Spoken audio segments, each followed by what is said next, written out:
Hello and welcome to my video demonstration of the Observing Spanning Tree Protocol Lab. So to get this thing started, I need to create a new project. So I'll just call it STP. And then I'm going to have to go and bring some devices over. So I need 4 switches. I'll look at the switch icon. I'll drag 4 switches over. S1, S2 is going to go about there. Oh, close. 3, 4.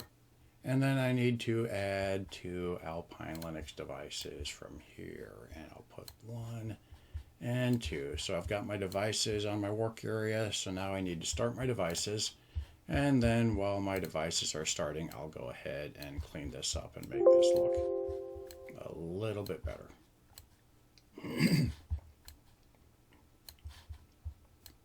So I've got my devices positioned, and then I need to create some connections, so I'll use my link tool, and I'm going to connect Ethernet 0 to Ethernet 10.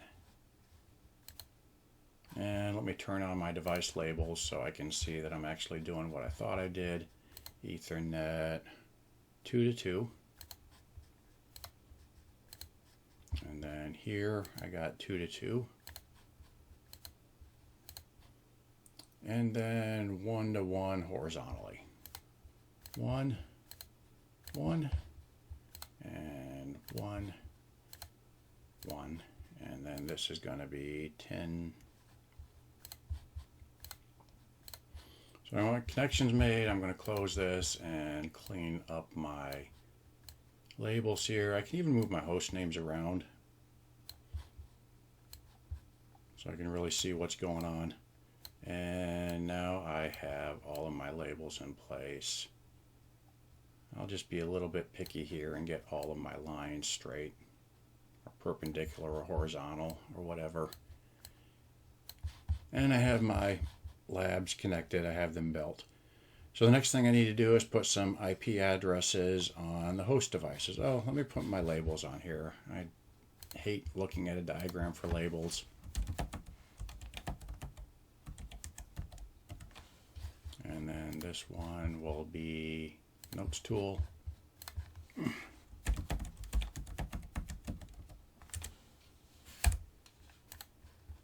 So I've got my IP addresses and I've got all of my labels correct and all of my connections made.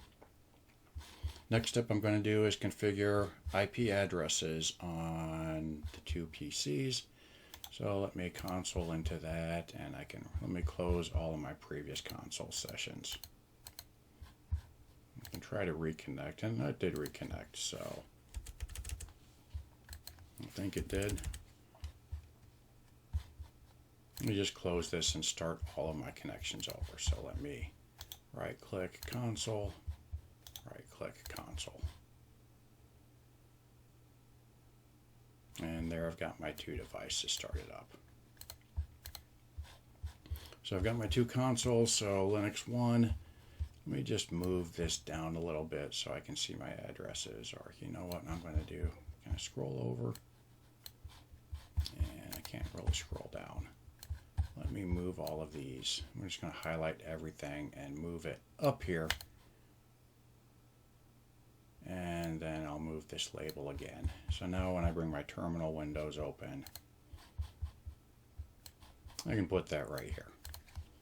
So now I've got my connections and I've got my terminal to Linux 1. So IP address add 192.168.1.110/24 device Ethernet 0. And IF config to check.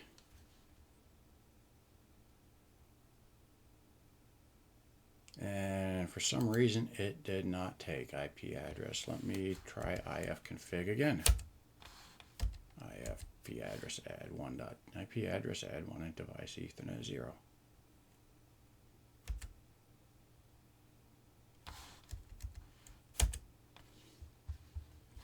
So what is going on here? Let me look at Linux 2. Let me just see if it's working on Linux 2.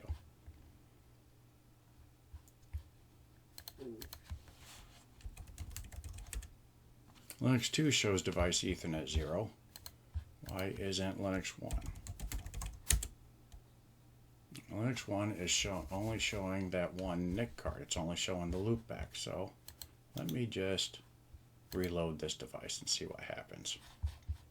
And then I'll go back to Linux 2.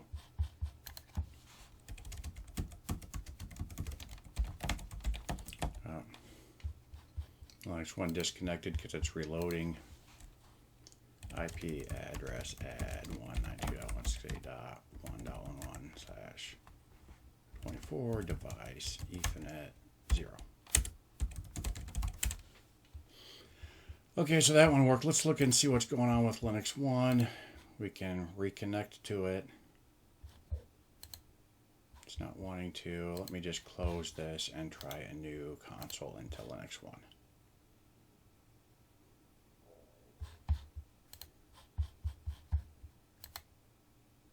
Linux 1 is not cooperating, so I'm going to just delete this device.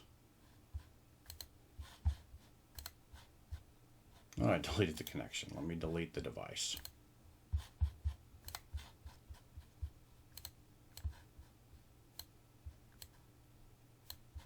And then I have to create a new connection. Let's look at 10, and I'll take it over to Ethernet 0. And let me turn off my link tool. And let's see what happens now. I can't console into it. I got to start it first. So right click and I'll start it, and then I can console into it. And I'll come down here to bring up my PuTTY session. Linux 1 is now available. Let me see. And now I have my Ethernet 0 interface. I don't know why it didn't show up there before, but it's probably good to see that. So if this type of stuff happens, you know, sometimes if something doesn't work right, delete it, reinstall it, restart the device, couple of things. I'm not sure what that glitch was. But anyway, let's go on here and I'll do IP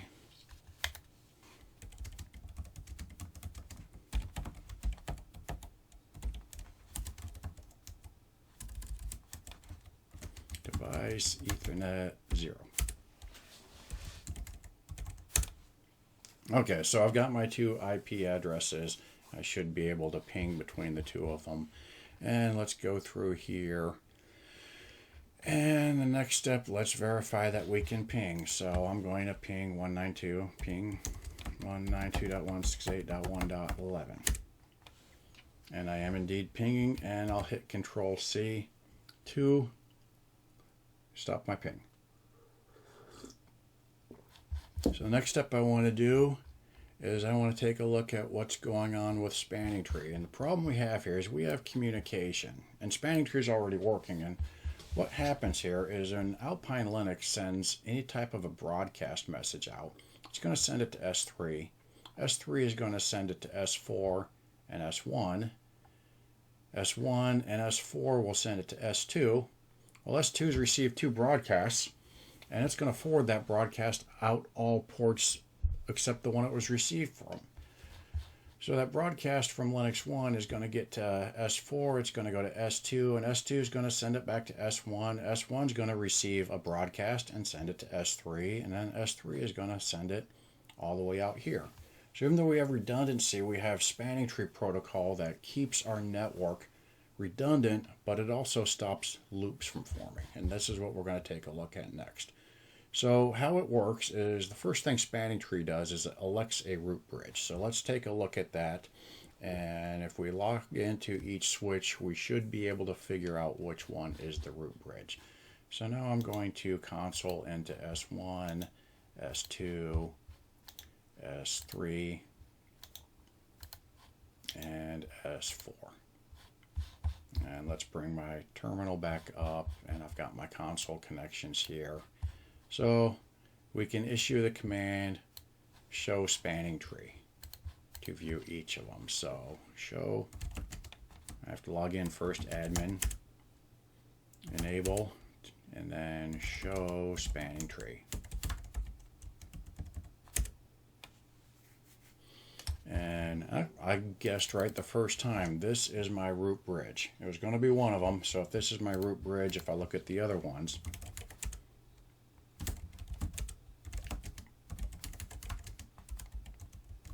so I'm typing admin, and then once I get logged in, I type enable to enter privileged exec mode, and now I can view Spanning Tree. And notice here, this is not the root bridge. It does not say it's the root bridge. and that's just it. So it does show that Ethernet 1 is the root port, but it's not a root bridge. So S1 is indeed my root bridge. It says right here. S2 does not say. It gives me the idea of the root bridge here. Notice here, this says the root bridge is this MAC address. This one says I am the root bridge. And this is my MAC address ending in 2675. There we go. That's telling me that S1 is the root bridge. So now the step is, and this is going to vary because the root bridge is determined by the MAC address, and the MAC address, well, it's determined by a few things, but in this example, since everything's the same, it's kind of determined by the MAC address randomly. So you never know which one's going to be a root bridge. When you do this lab, it might be different. So now I'm going to just draw a circle over here, and I'm going to right click on it and lower it one layer and just reposition it. I can even make it a little bit smaller. Let me shrink it down a little bit. So now I've identified my root bridge. So basically what happens here is now all switches are only going to use this link to go across, and this switch is going to use this link to go across. Let's look at S4. Because S4 has got 2 ports. If I go and look at S4,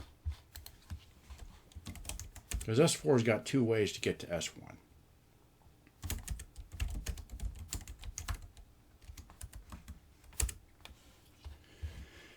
It definitely says the root bridge ends in 2675, but notice here it says I'm going to use Ethernet 1 to forward, and Ethernet 2 is going to be my alternate port, and it's in discarding phase. So what does that mean? We have my root bridge, and now we can identify, notice the root ports. The root ports is just every, it's just saying this is my fastest way to the root bridge. So if I go here and put some labels on here, I know that that's a root port. Oh, we didn't really look at it. I know it's a root port, but we can go here on S3 and look at that as well. Admin.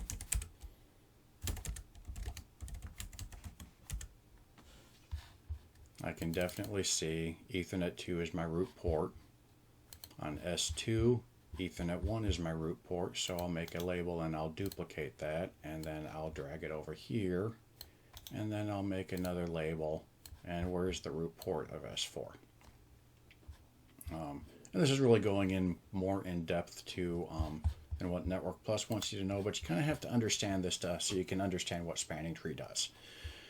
So now S4, it is said that Ethernet 1 is the root port. So now we have this redundant link because S4 is going to use this port to send traffic. S2 is going to use this port. So neither device is going to use this link.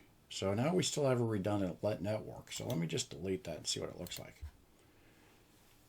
All devices can connect to each other, and we have a redundant network still. Well, we don't have a loop. It's still redundant because that link is actually still there, but it's not using it right now.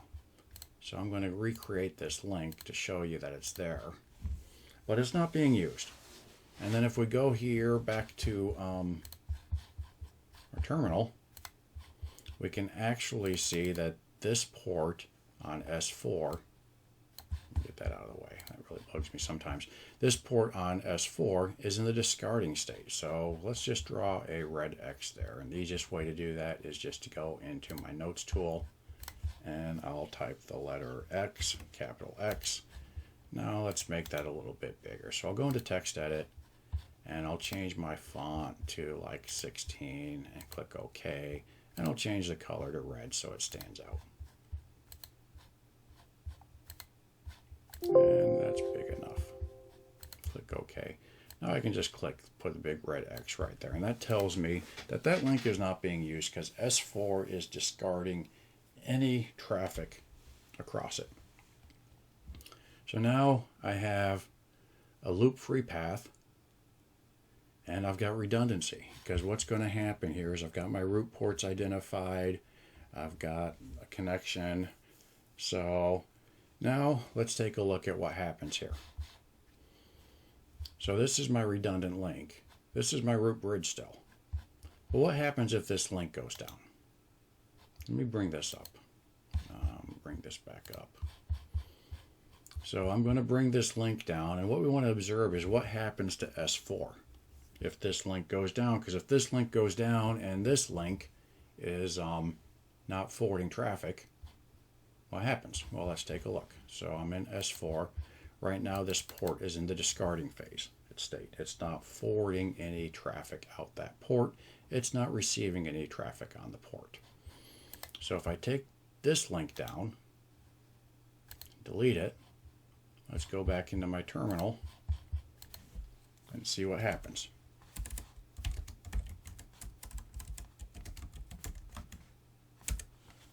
Notice here, this port Ethernet 2 has changed from, what was it before? It was discarding before. Let me just bring this a little bit bigger. Notice here it was discarding. Now it's forwarding. And this hasn't quite updated yet. It went down. It says it's forwarding. I think actually in this thing it says everything's forwarding even if it's connected or not. So this says it's forwarding even though it's not connected. Ethernet 1 that's not connected. But now this port has gone into a forwarding state and we can still ping. And then another example of this I could show you. Let me recreate that connection. Ethernet 1 to Ethernet 1. And then if I go back to my terminal,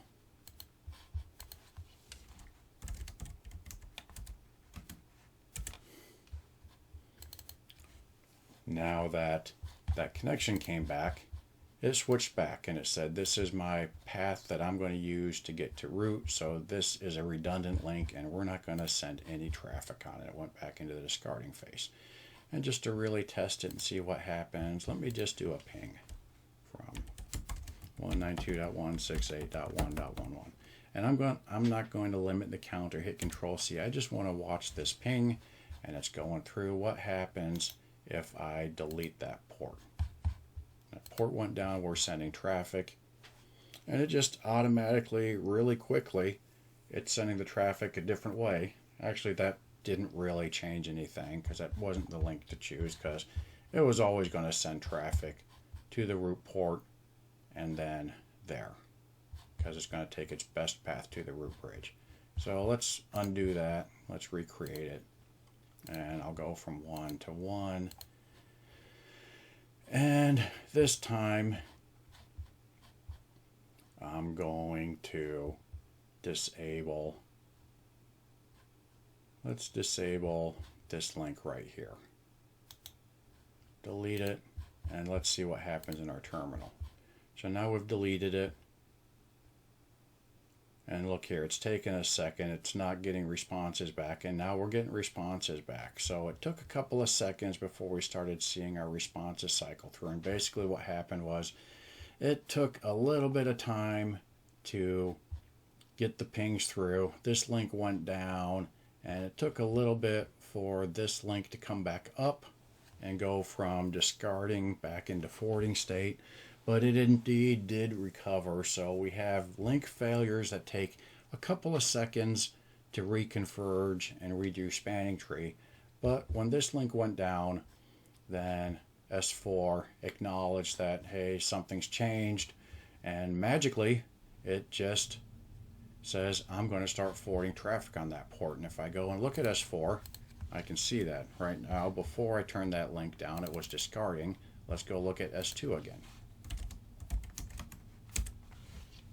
And now that port went to forwarding. So in conclusion, spanning tree allows us to have redundant paths, but it gives us the ability to stops broadcast storms. If I didn't have spanning tree going, we would have broadcast storms. We don't want broadcast storms, obviously, but we need a way to have a redundant network without broadcast storms. And the way that's done is spanning tree elects the root bridge, and then each member switch identifies their best path to the root bridge, and then any redundant paths become disabled. So no traffic goes through it, But in the event of some type of link failure or a topology change, spanning tree will reconverge and every switch will enable whatever the best port to the root bridge is.